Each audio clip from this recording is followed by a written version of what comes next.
So we're joined here tonight, of course, by Elle Sofe Sara, who's the creator and director of this work, and Olga-Lise Holmen, of course, one of the Yorkers and wonderful performers. My name's Cathy Levy. I'm the international advisor for Jacob's Pillow and also the scholar this week, doing the talks and following this company that I saw several years ago and have been sort of chasing after ever since, it feels like. So that's fantastic. This work premiered in 2021. Here we are several years later. I'm just curious if you could take us back to the initial impetus of the work, the world that spawned for you, that brought you to delve into this poem, delve into this work, and start the journey for The Answer is Land. Yeah, actually, I was thinking about that because, you prepared me for the question. So, spontaneous. Actually, to be totally honest, it was a point where I had decided to quit with art. I thought that my artistic work wasn't, or career wasn't going anywhere. So I was kind of, And then this place called Davvi, Center for Performing Arts, which is a kind of a dance center in the north of Norway. They said, hey, come be this artist residency and you can work with a dramaturg. And I was like, okay, I will try once more. So it was kind of like when I worked with the dramaturg, Thomas Gaup, we worked very okay, what do you want to do? And I was like, yeah, but I want to work with more. I want to work with more people, not just solos and duets, but I want to have this kind of yoiking, polyphonic yoiking, and and have this togetherness in my work. So that's where it actually started. And the inspiration you have shared with us is from the poem of the same name, and which we've seen a little bit in the lyrics, but maybe you can tell us a little bit about what the connection was between that inspiration and developing this work. Yeah, the poem "The Answer is Land" is a part of an art installation that was in Sápmi, which consists of 8 poems, and the first poem is Question Land, and the last poem is The Answer is Land. So that resonated with me very much, and talking about land, and in Sápmi, where I come from, we have a lot of issues with land rights, because in Sápmi there are many traditional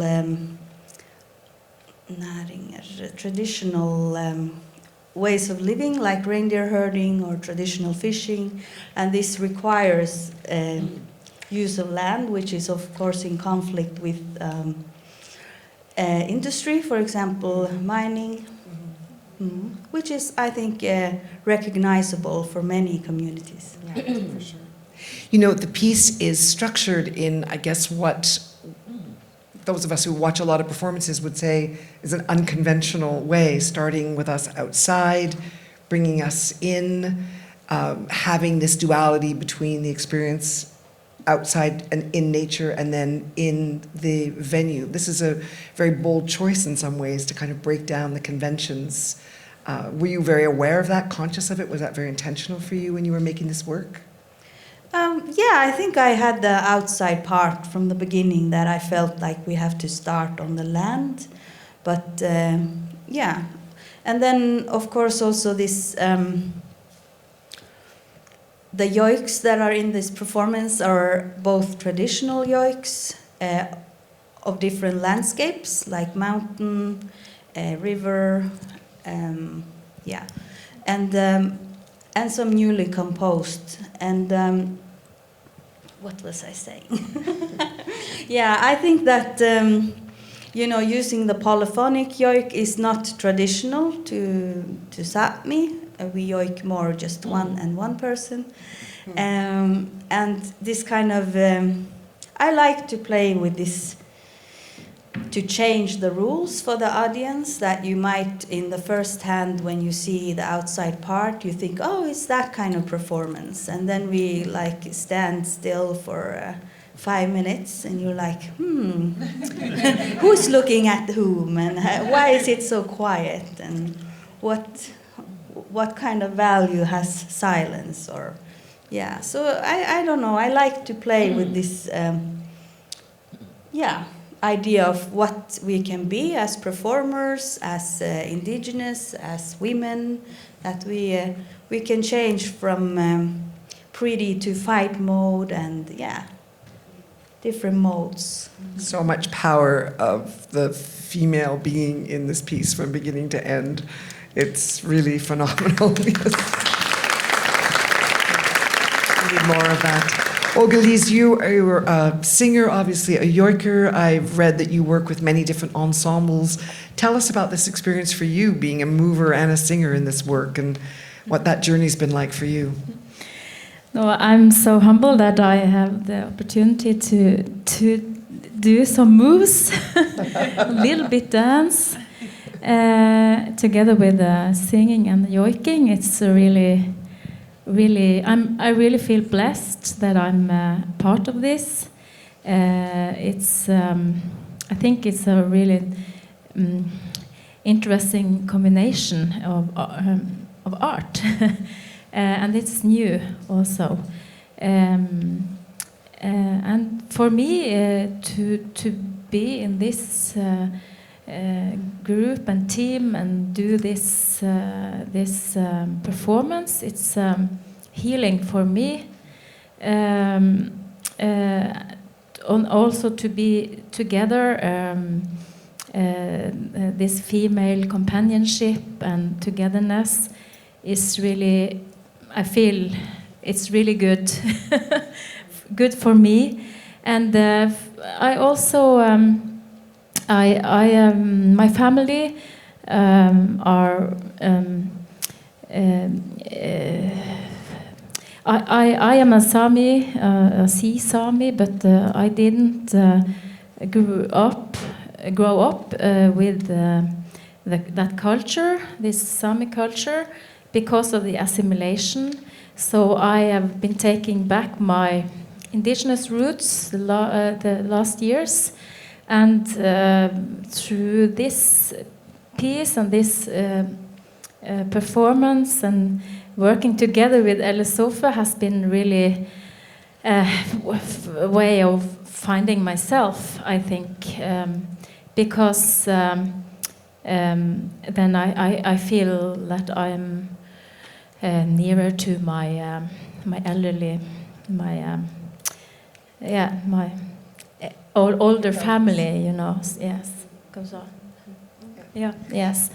So yeah. So would you say that this kind of performance for you is very different than singing with an ensemble? Yes, it's quite another thing. It's another world, and but it's really a fantastic experience, and now we have been doing this for 4 years. And maybe more. I hope so, because this way of expressing myself and also the performers have the opportunity to be ourselves and express and experience so many feelings and. Through this process, that I really think it's, and also when we are doing this, both dancing and yoiking and singing, it's really doing. It's good, I think. Yes, I don't know. I'm happy. Well, we're very glad. You know, we use words like, I hear you say words like assimilation and healing, and it's clear when we watch this piece that some of the images are very hard. There's a struggle, there's reckoning, there's a lot of love and connection. Can you speak a little bit about that? It's very brave to take all those things in a work and expose those ideas to a public. Can you talk a little bit about that journey and the priority of addressing some of those issues through this work? Yeah, you mean when the girl is lost in a way? That one? And That's probably the most evocative one, but Yeah. for me there were others as well. Yeah, I think it's it became necessary from the very start when we started to work with the material, with that it felt like we needed this kind of friction as well, and this kind of duality. Is that the English word? Yeah, because I think many of us feel often, for example, if we speak about land or our own ancestry or our own family, we have it's not always easy, it's not always just love. There is always friction in some way in our feelings about our own heritage or our land or the climate crisis, when we have to stand in many different things in life. So we wanted to bring that in somehow, that there are kind of layers in life and in dance and music that we try to embody some way. And you've brought this work to so many different places. Have the conversations been very different depending on the community that you're in? I don't know, actually. I think it's kind of the same. Yes, Or I think it's, not the same, but it is some sort of universal language or kind of the human aspect or the human feelings that we all share. And we have different... we have songs and we have dance in us, each of us. We have that. We have a voice and we have a body. And I think that it resonates back to people. I think the audience can connect to the different layers and the feelings in the performance. Recognize. One of the things that is, we have to speak about are the striking set pieces and lighting and music. And I've read many times and heard you speak very highly of all the other artists that you collaborate with. Can you start by telling us a little bit about this fantastic tapestry that we are engulfed this is made by an amazing textile artist called Elle Melberg from Norway, from Stavanger. I saw her art in a exhibition once, and I was like, whoa, what is this? It's like handicraft, because from my own background and culture, we do a lot of handicraft as female. We learn to sew the traditional dresses and make the shawls, and I was like, whoa, this is like, I can recognize this artwork, but she also works with unfinished pieces or tearing up fabrics, as you can see, and the little bumps in the sculptures. So I asked her if she could imagine to make something for the new work I was doing, and she's like, okay, yeah. But she said to me, like, I'm an artist. I will make you sculptures and you can place them as you want, but I will not like make set design. I will not adjust it. You will get the sculptures. And we got them by mail up to northern Norway. It was like opening up, what should we do with this? So it was kind of a little bit risky also, but it turned out amazing, and that it's been in our briefcases. We only travel light. We have 9 briefcases we tour with. It fits the costumes and the set and the megaphones. So Amazing. Yeah. And did you play with how you just put them together, or did it just sort of happen and stay that way for all this time? It looks similar to when I've seen the work before, but I'm curious. We didn't play. We put it in this way quite in the start. I think it was me and Ingvild who, because we had really short rehearsal time before the premiere. It was like, ooh, how to do it? Okay. Yeah. What about the music? What about the research on the yoiking? And I understand you did some of the composition, and you've got the singers who have so much of their own experience. How did the final composition, the final score come about? Yeah, it's made by a Sami composer called Frode Fjellheim, who works with yoik and who works with polyphonic yoiking and singing. And I knew from the start that I wanted him on this project, and I asked him, and he joined. And yeah, we kind of found the group. We like headhunted the ones who should be in this. Singers who can move and movers who can sing. Yeah, so we had an audition and everything. And and really, and of course Frode is also really good to adjust the composition to these 4 singers. And we also had some extra cast now, so we have adjusted it. Yes, I was curious about that too. You mentioned that you've been with the project for 4 years since the start, but it has gone through a few changes.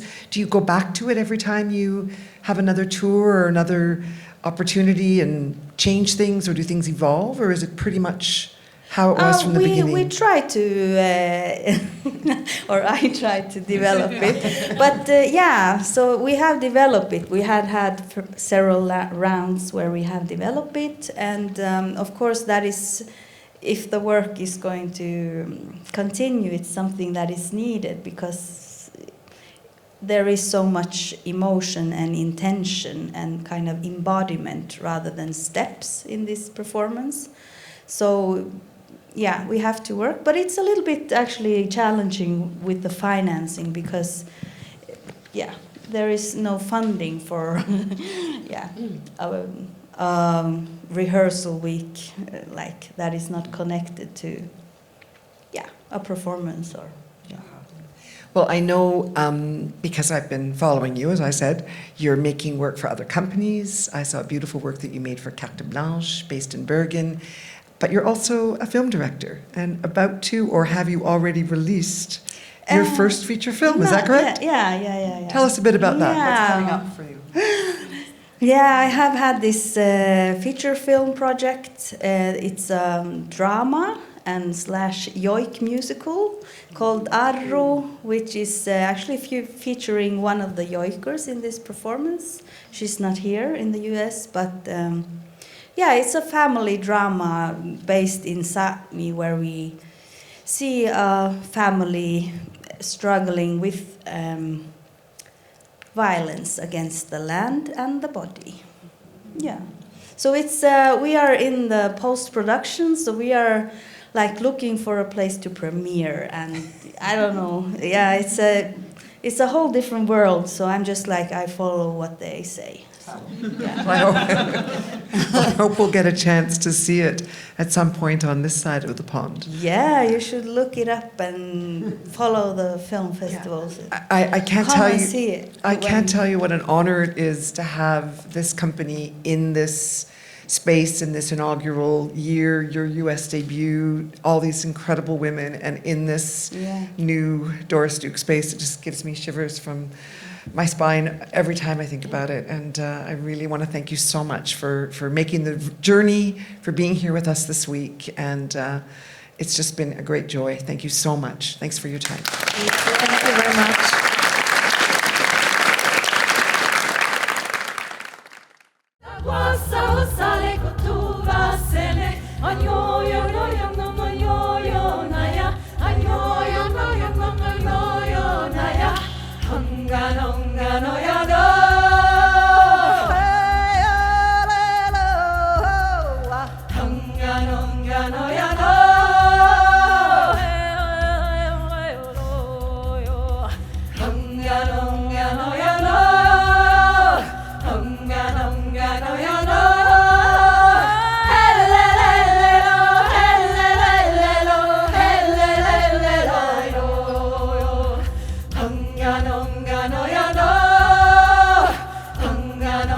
noia